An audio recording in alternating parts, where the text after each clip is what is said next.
necessários para registro de estabelecimentos e de produtos no Ministério da Agricultura, aqui na Superintendência de Alagoas. Qual a missão do Ministério da Agricultura? A missão é promover um desenvolvimento sustentável e a competitividade do agronegócio. E isso é em função de quê? Visando tanto as pessoas como os animais e o ambiente, pensando no bem de todos esses. Não só da sociedade brasileira, mas nessa saúde única, que é o conceito da interação desses três. E como que o Ministério da Agricultura atua? Através do Serviço de Inspeção Federal. Qualquer alimento de origem animal, ele tem que ter algum tipo de registro, algum tipo de fiscalização. Não necessariamente federal, pode ser estadual ou municipal. Isso fica a critério de escolha do estabelecimento. Mas eu vou falar para vocês da Inspeção Federal. Então, o CIF ele faz ações de inspeção em todo o Brasil, baseado na legislação vigente, e visando o quê? Tanto a segurança alimentar como a segurança do alimento. São dois termos com definições diferentes. A segurança do alimento é você ter um alimento seguro no aspecto microbiológico, no físico-químico, tecnológico, sanitário. Então, é mais o conceito da qualidade e segurança do alimento em si, da inocuidade dele.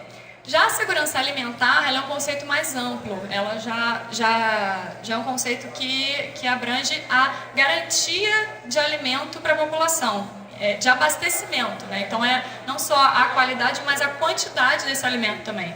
Essa também é uma preocupação do Ministério da Agricultura. Para priorizar as condições higiênicas, a quantidade, a qualidade, a segurança, higiênico-sanitárias e tecnológicas também, porque os produtos eles têm padrões que devem ser seguidos. Então, não pode fazer o produto do jeito que quer, adicionar o que quer, então tudo tem que ser respeitado. E é tanto para o comércio nacional, para todos os brasileiros, como para o comércio internacional também. Então o CIF ele atua se baseando nas legislações do Ministério, e a legislação até o início do ano era o decreto, ainda o RISPOA, que é o Regulamento de Inspeção Industrial e Sanitária de Produtos de Origem Animal, mas esse decreto ele tinha sido publicado em 1952 e até o início desse ano a gente ainda usava esse decreto para as fiscalizações. O que já estava muito defasado cientificamente, tecnologicamente, então esse decreto foi atualizado. Em março desse ano foi publicado o novo RISPOA, e a partir de agora ele que a gente usa para as fiscalizações, e também outras normas complementares que vão sendo publicadas depois para poder ir atualizando a legislação. Que foi o que aconteceu, porque enquanto o RISPOA estava defasado, foram sendo publicadas portarias, instruções normativas, que são legislações mais novas para auxiliar na fiscalização com informações mais atuais. E como o decreto foi publicado agora, ele ainda vão surgir novas normas complementares que, como ainda algumas não foram publicadas, a gente ainda está usando normas complementares referentes ao antigo RISPOA, as portarias, as instruções. Essa instrução 11 de 2000 é o RTQ de MEL, que é o Regulamento de Identidade Técnico de Identidade e Qualidade dos produtos. Então, vários produtos possuem os seus regulamentos técnicos. O do MEL é a IN 11 e a portaria também que fala sobre os estabelecimentos de produtos de abelhas. Então, tanto na portaria como no novo decreto, existe uma classificação dos estabelecimentos que fabricam, produzem e beneficiam os produtos das abelhas. E na portaria,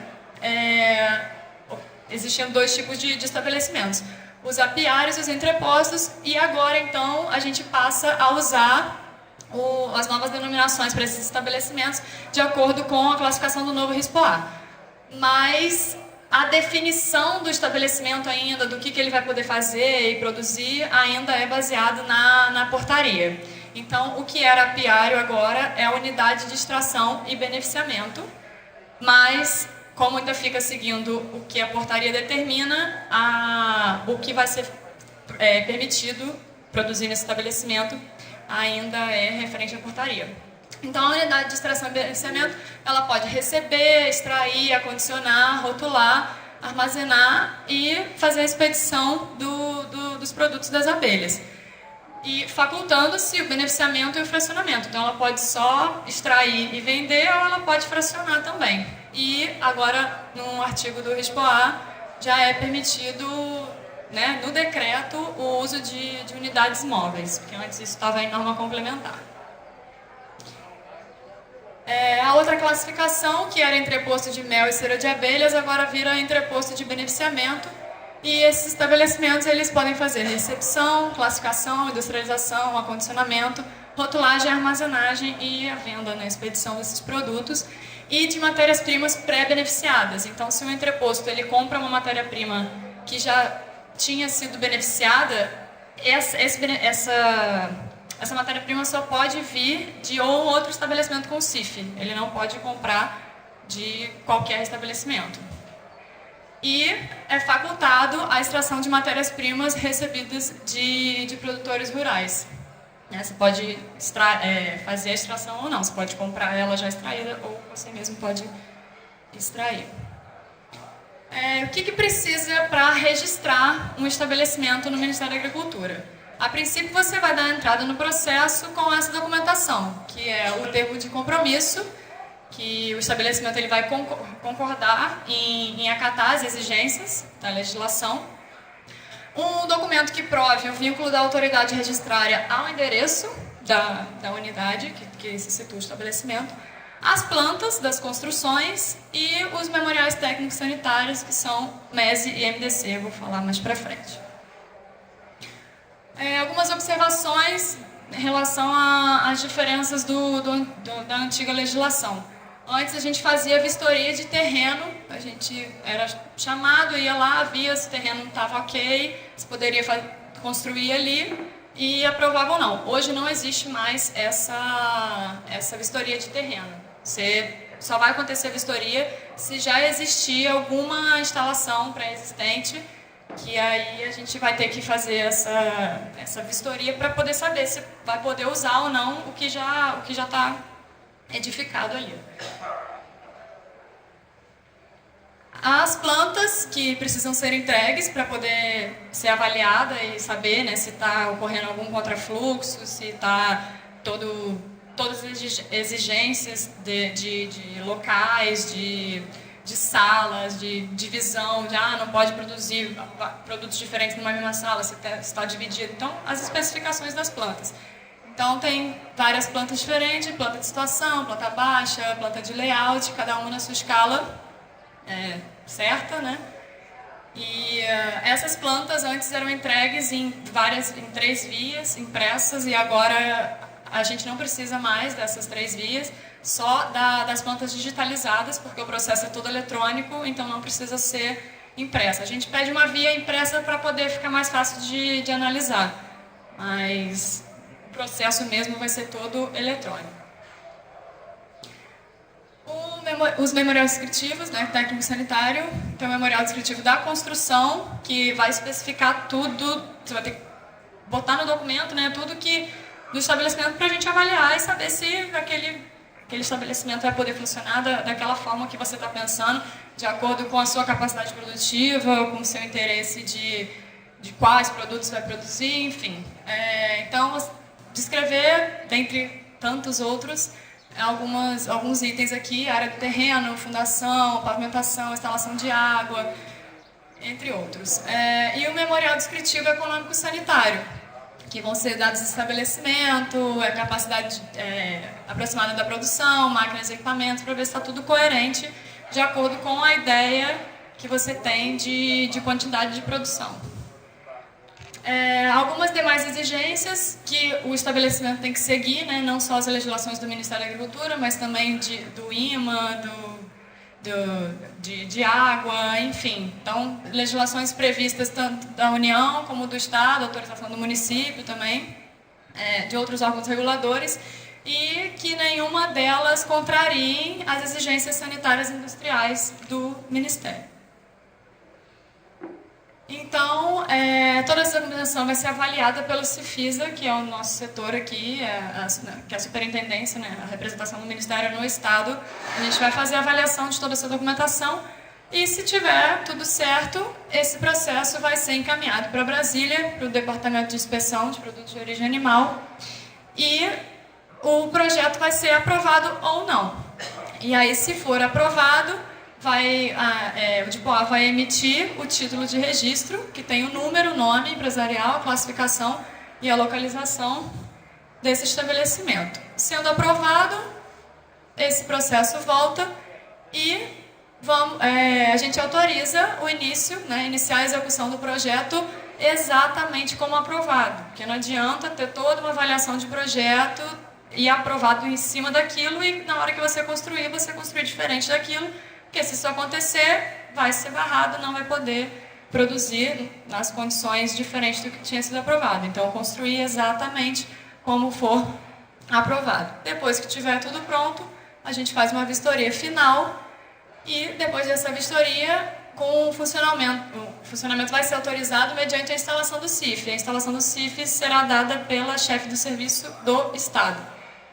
E qualquer ampliação, remodelação ou construção devem ser previamente avaliados. Então, por mais que já esteja tudo certo, está lá construído, funcionando, você quer fazer alguma modificação, essa modificação tem que ser solicitada. A gente vai avaliar se ela pode ser feita ou não para ela poder ser feita. Porque se você mexe no estabelecimento de algum jeito, você pode gerar um contrafluxo, um contrafluxo, né, que faça com que os produtos sejam contaminados, enfim, diferentes situações que podem provocar uma situação não favorável à inocuidade do produto. Então, a gente precisa avaliar. E aqui eu coloquei algumas condições básicas que o novo RISPOA exige, assim, né, tem muitas outras também, mas não dá para ficar falando tudo. Então, coloquei o mais básico mesmo, né? Barreira sanitária, vestiário sanitário, iluminação e ventilação suficiente para a execução das atividades, a área suficiente para a construção das instalações, abastecimento de água em quantidade e qualidade. Os equipamentos e material têm que ser adequados com o volume de produção, tem que ser equipamentos que não acumulem resíduos, de fácil higienização. As paredes, os pisos, ralos, portas, janelas tem que ser de fácil higienização também. Aqui, ralos sifonados para evitar o refluxo de odores. Dependências compatíveis com a finalidade e o volume da produção. Então, o RISPOA antigo, ele permitia que o estabelecimento que quisesse se registrar no Ministério da Agricultura fosse CIF ou ER. ER é estabelecimento relacionado. Mas a diferença entre eles era só que as exigências eram as mesmas em relação a toda a estrutura, todo cuidado, programas e tudo. A diferença é que o ER não pode exportar e ele não ia para Brasília. O processo era avaliado só pela superintendência no Estado. E o CIF pode exportar, né, e teria que ir para Brasília para ser avaliado e aprovado pelo Departamento de Inspeção, o DIPOA. E pelo novo decreto, o novo RISPOA, não existe mais essa possibilidade. Os ERs, eles são apenas para casas atacadistas, que são estabelecimentos que não manipulam, eles só compram e repassam esse produto. Então, hoje, qualquer estabelecimento que queira se registrar no Ministério, ele vai ser através de CIF. Então, o RISPOA, ele estabelece uma única forma de registro, que foi a que eu descrevi para vocês agora. Não tem mais a distinção de vai para Brasília, não vai. Agora é exatamente o que eu falei antes. Todos vão para Brasília e é tudo CIF e todos, quando forem aprovados, vão poder exportar. E todos os que já são ER agora vão ter que se adequar e vão ter que virar CIF. E será cancelado o registro de estabelecimento que não realizar comércio interestadual ou internacional pelo período de 1 ano. Isso, você fica, eu consegui um CIF e agora eu vou perder porque eu não exportei ou porque eu não vendi para outro estado. Mas é porque, qual é o objetivo da sua empresa? Não necessariamente você tem que ter um CIF. O CIF é porque você quer comercializar com outros estados ou com outros países. Se você quer ter só uma fiscalização para vender seus produtos na cidade ou dentro do estado, você pode solicitar a inspeção estadual, que é o CI, ou o SIM, que é a municipal, que no caso só pode comercializar dentro do próprio município. E essas legislações, elas são equivalentes, elas não têm uma hierarquia uma sobre a outra, e são equivalentes. Então, a qualidade final do produto, ela é para ser a mesma. Só que só muda essa possibilidade de comercialização com locais diferentes. E aí você instalou o seu CIF, e aí, o que você precisa fazer? Você precisa registrar seus produtos, quais os cuidados que você precisa ter. Então, na inspeção industrial e sanitária. As análises de produtos, isso, né, mais uma vez vou falar algumas coisas, porque não dá para falar tudo, mas existem muitas outras exigências. Você tem que analisar todo o produto que você recebe. Então, tudo que você recebe, você precisa ter um critério de avaliar se você vai receber ou não aquele produto para dentro da sua empresa. Então, você vai fazer uma análise sensorial, pesquisa de fraude, para saber se o produtor fraudou e está te enviando um produto fraudado, e você não vai passar isso para frente. E outras exigências que são determinadas nas normas complementares. Se for detectada uma não conformidade no produto, você precisa dar um destino para ele. Você não pode devolver para o cara vender para outra pessoa e uma outra pessoa vai comer aquele alimento. Então, você precisa dar uma destinação adequada para o produto que tiver fora dos padrões. Outra exigência é respeitar o binômio tempo-temperatura para os processos, né, de descristalização, desumidificação, pasteurização. Então, os processos eles exigem binômios tempo-temperatura determinados, e isso deve ser seguido porque isso tem todo um estudo que mostra que não vai ter nenhum prejuízo ao produto se seguir aquele binômio. E, muito importante, manter o cadastro atualizado de produtores, porque você está adquirindo uma matéria-prima que vai sair da sua indústria como seu produto. Então, você não vai receber uma matéria-prima de má qualidade porque é o nome do seu produto que está em jogo, que vai sair dali com o seu rótulo. Então, você tem que saber bem o que você está comprando para vender. Os produtos eles possuem padrões, né, de identidade de qualidade, como eu havia falado. Então, cada um deles tem especificações e cada um tem um RTQ específico, dizendo o que é o produto, como ele vai ser analisado e tudo mais. Aí eu botei aqui só o RTQ de mel, que é a definição de mel, né, que antes não tinha definição de mel para as abelhas sem ferrão. Hoje já existem 2 artigos diferentes, um definindo mel com abelhas das apes, né, e o outro das abelhas sem ferrão, e diferenciando também porque um, né, deixa maturar nos favos e o outro nos potes. Aí aqui, como eu havia falado, a instrução normativa 11, que é o RTQ de mel. Aí aqui botei alguns produtos das apes, né, mel, geleia real, pólen, própolis. E das abelhas sem ferrão, essas fotos aqui eu tirei lá no Pedro. Aqui tem até um ninhozinho, aqui própolis, esse aqui eu peguei na internet mesmo.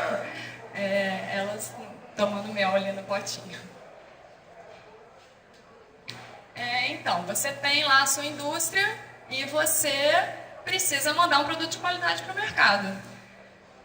O Ministério ele é um órgão fiscalizador, né? Então, por mais que a gente oriente e chegue e fale, não, isso está certo, está errado, não vai chegar só já dando multa e tudo mais, mas a empresa tem que se preocupar com a qualidade do produto que ela está enviando para outras pessoas comerem. Então, assim, não tem que ser um medo do Ministério, vou fazer porque o Ministério vai chegar aqui e vai me autuar. Não, eu tenho que fazer direito porque eu preciso mandar um produto de qualidade para o mercado.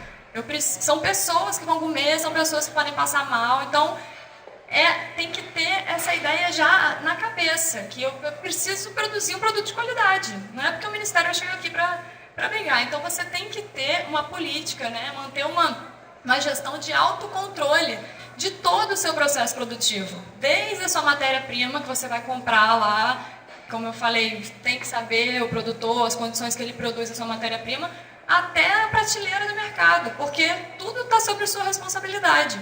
E, imagina, causar um problema para uma pessoa que consumiu o seu produto. Então, assim, não é ficar, o Ministério vem fiscalizar, então eu vou fazer. Não, eu vou me controlar, eu vou produzir meu produto com qualidade. Então, hoje, o Ministério, né, como sempre foi, mas hoje mais ainda, porque nós éramos fiscais, hoje nós somos auditores. Então, a gente chega para olhar se está certo e errado, só.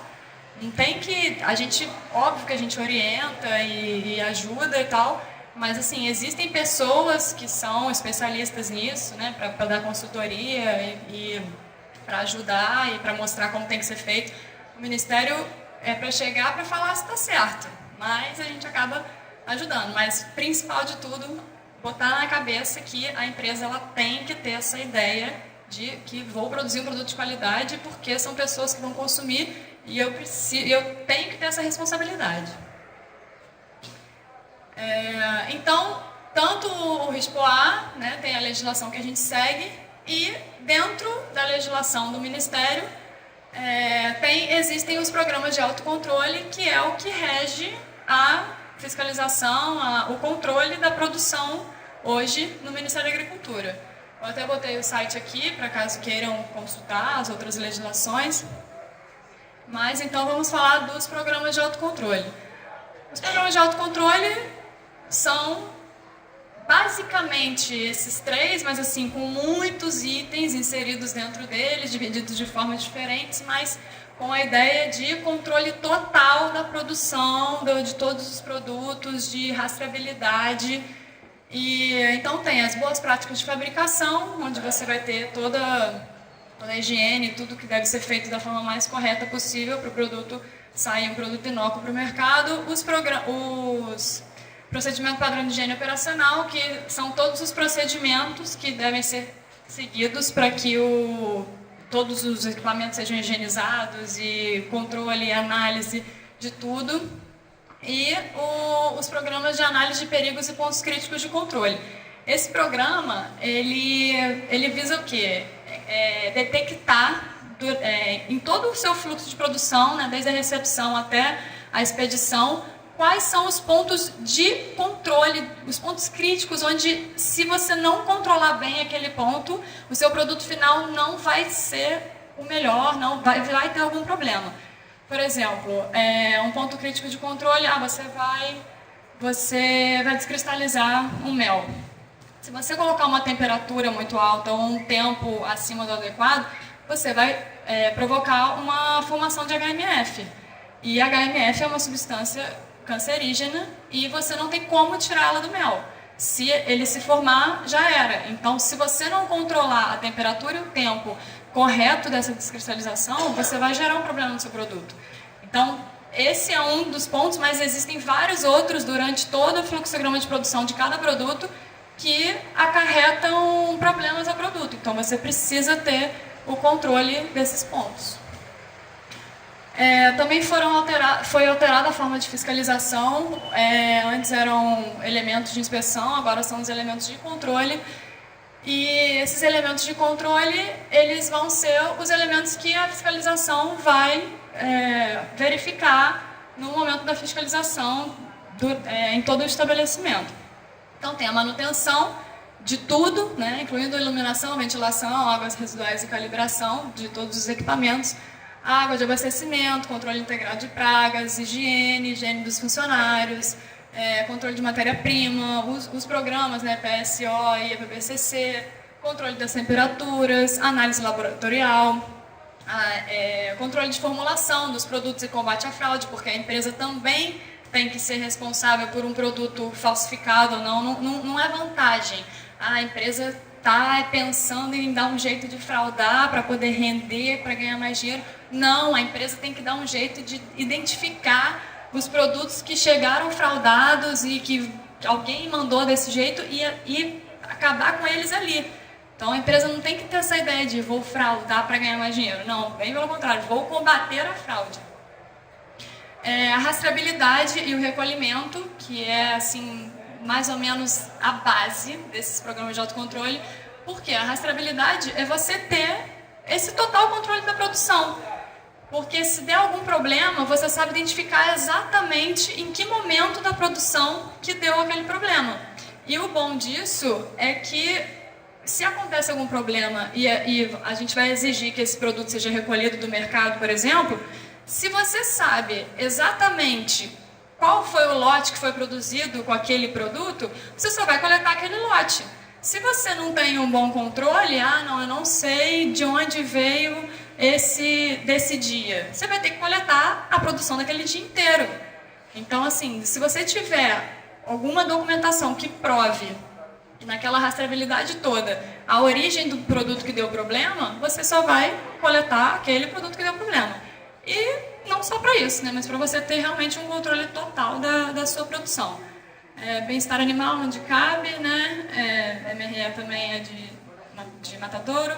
E todos os elementos devem ser verificados em registros, porque tudo tem que ser registrado. Então, algumas outras exigências nas empresas, a rastreabilidade dos insumos e das matérias-primas, né? Você saber de onde está vindo tudo e para onde está indo tudo, tanto que você compra matéria-prima e os insumos que são utilizados na empresa também. O SIGCIF é um sistema do Ministério que tem os mapas estatísticos, onde você deve atualizar sempre o que foi recebido e o que foi produzido e vendido. Isso tem que estar sempre atualizado no sistema do Ministério. A rotulagem é o que é feito para registrar os produtos, eu vou falar mais detalhado dela, e as demais obrigações da empresa que estão descritas no RISPO-A. A rotulagem. Para poder produzir um rótulo, você tem muitas informações que você precisa colocar e informações que você não pode colocar. Então, só que esse rótulo desse produto, esse produto vai para o mercado. Então, quem fiscaliza o mercado não é só o Ministério. Tem a Anvisa, tem o Inmetro. Então, para confeccionar uma rotulagem, você tem que saber legislação, tanto da Anvisa como do Ministério, como do Inmetro e outras que couberem. E assim, antes, as empresas elas inseriam esses rótulos no sistema do Ministério, no site do SIGCIF, agora mudou o sistema, e aí a gente avaliava esse rótulo, tá faltando informação tal, precisa colocar essa não pode, essa figura não pode, a gente fazia todas essas correções e aí só aprovava esse rótulo para depois ser confeccionado e usado depois que já estava tudo aprovado. Agora mudou o sistema e a gente não faz mais essa avaliação prévia. A pessoa vai consultar a legislação, vai confeccionar o seu rótulo e vai inserir no sistema, que agora é PGA SIGCIF. Quando ela inserir esse rótulo no sistema, se for um produto que já tem RTQ, que são os produtos, né, conhecidos, ele vai ser aprovado automaticamente. Se for um produto que ainda não tem RTQ, esse rótulo vai ser avaliado pelo departamento lá em Brasília. E aí, rótulo aprovado, pode confeccionar e botar o seu produto no mercado. Só que se existirem informações que não poderiam estar ali ou faltando informações que deveriam estar, esses rótulos podem ser apreendidos e destruídos. Então, tem que tomar muito cuidado, consultar a legislação o máximo possível para que não tenha erro nesses rótulos. Aí aqui eu botei algumas informações que precisam ter: a denominação de venda, identificação da origem, data de fabricação, validade de lote, carimbo da inspeção, o conteúdo, a frase, né, não contém glúten, agora também tem que botar não contém lactose, indústria brasileira, e os ingredientes eles devem ser descritos em ordem decrescente de quantidade na composição. E o mel ele precisa ter essa frase. Antes essa frase estava em circular, e agora ela está no RISPO-A, essa é a exigência. Que o mel ele não deve ser consumido por crianças menores de 1 ano de idade. Por que essa observação? porque o mel ele pode conter esporos do Clostridium botulino, que é a bactéria que causa o botulismo. O botulismo ele gera uma paralisia flácida na pessoa. Só que, se fosse um adulto, a pessoa já consegue reconhecer, mas sendo uma criança, não consegue. Mas por que a diferença do adulto para a criança? Porque a criança ela não tem uma flora intestinal muito bem desenvolvida. Então, a bactéria em si ela não consegue ficar viva no mel. Só que ela gera uma forma de resistência, que é um esporo, e esse esporo ele fica no mel. E esse esporo sendo ingerido por um adulto, que já tem uma flora intestinal bem constituída, ele não consegue virar bactéria e produzir toxina pela competição com as outras bactérias.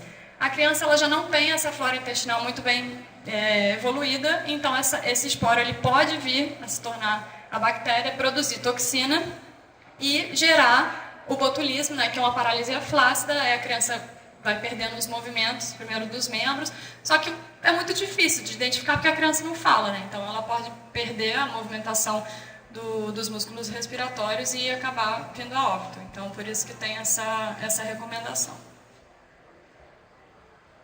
Outros programas, o programa de avaliação de conformidade, que é o PAC, que a gente faz um sorteio todo ano, o Ministério do Sistema lança um sorteio de todos os estabelecimentos com CIF de alguns produtos, de cada um, aleatoriamente, e esses produtos são coletados e são feitas análises fisicoquímicas e microbiológicas para ver se esse produto está todo dentro do padrão dele, tanto microbiologicamente como os aspectos fisicoquímicos. Tem o Programa Nacional de Controle de Resíduos também, para detectar resíduos nos alimentos, e Programa de Combate e Prevenção à Fraude, como eu havia falado. Então, essa parceria do Mapa com a empresa, ela é pura só vantagem. A questão é que as pessoas veem o Ministério como é fiscalização, é gato e rato, é gato e rato se estiver fazendo coisa errada. Se estiver fazendo tudo certo, se estiver se preocupando em botar um produto de qualidade no mercado, a gente só vai chegar lá para orientar, para ajudar mais e é parceria, não é essa coisa de ficar com medo, não, só a tentativa é sempre essa de melhorar, né, para todo mundo, é bom para todo mundo, tanto para reduzir os agravos à saúde pública, quanto pelo interesse do mercado externo por nossos produtos, porque o Brasil ele tem uma credibilidade grande com o mercado externo, apesar do que aconteceu, né, é uma minoria, e você vê que o mercado externo já voltou a comprar, justamente porque o serviço tem muita credibilidade com todo o mercado externo, e então produzir esses produtos com qualidade é vantagem para o consumidor e para todos nós, tanto para o produtor como para o Ministério também. Então é isso, obrigada. Mais uma vez, obrigada pelo convite e estou aí à disposição, se vocês quiserem, precisarem.